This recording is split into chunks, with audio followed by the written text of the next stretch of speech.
We're going to start with our friend here, Sarah Morelli. She's the program director of the ELC and has been involved with Minnesota ABE since she moved to Minnesota in 2006, both as an employee and as a volunteer. Let's give it up for Sarah. She's our first great friend.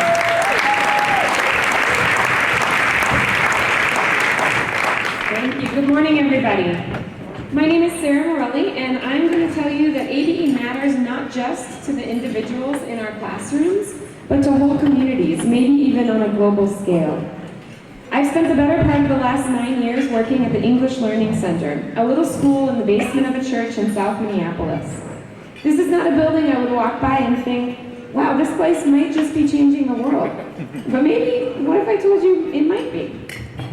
In this little basement, more than 400 adult students per year from 30 plus countries find access to education, all taught by community volunteers.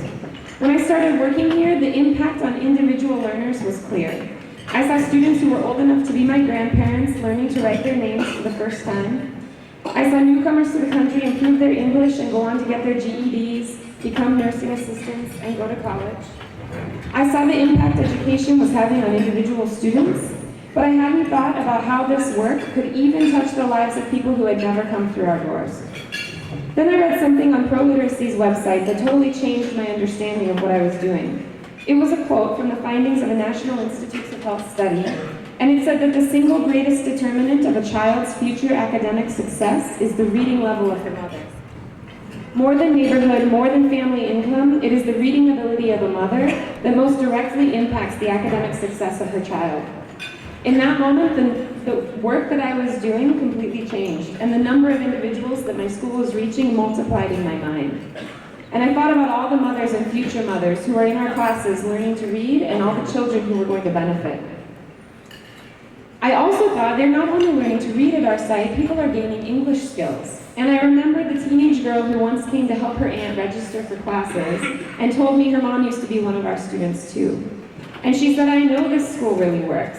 Now my mom understands everything my brothers and sisters and I say. We can't get away with anything anymore. So the impact of adult education on the families of learners is clear, but what about the wider community? We often say that education unlocks doors, but I usually hear that in the context of opening up the possibilities for a child's future, and the communal value of educating children is rarely questioned. But we need to remember that when we provide education to adults, we unlock not only their future, but also their past. Adults come to us with valuable life experiences. Some have impressive educational backgrounds, long work histories, and they know what ABE can do for them. We have had students at the ELC who were oceanographers, statisticians, singers, professors, monks, farmers, disc jockeys, and poets.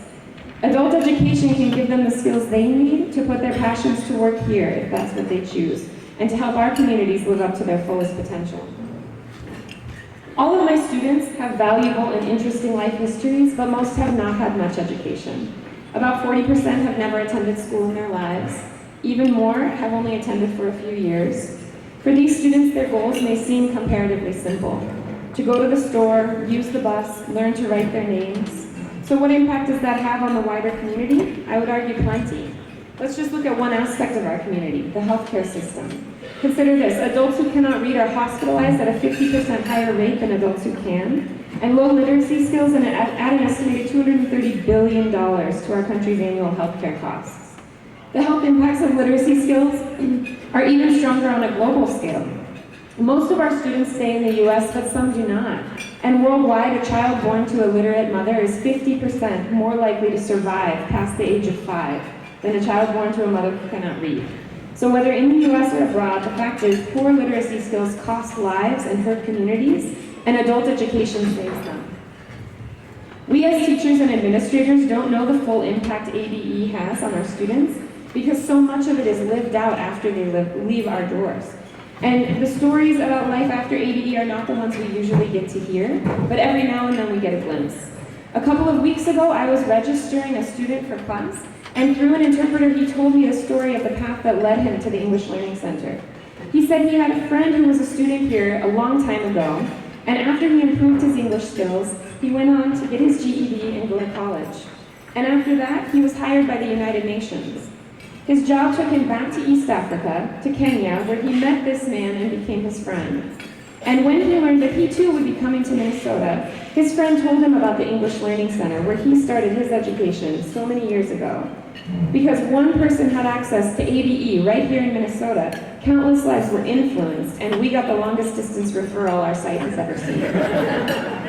So I have seen the impact of education, and it cannot be contained to the individuals sitting in our classrooms. It ripples through their spheres of influence, and it impacts whole communities in ways that we can't even imagine. That's why ABE matters.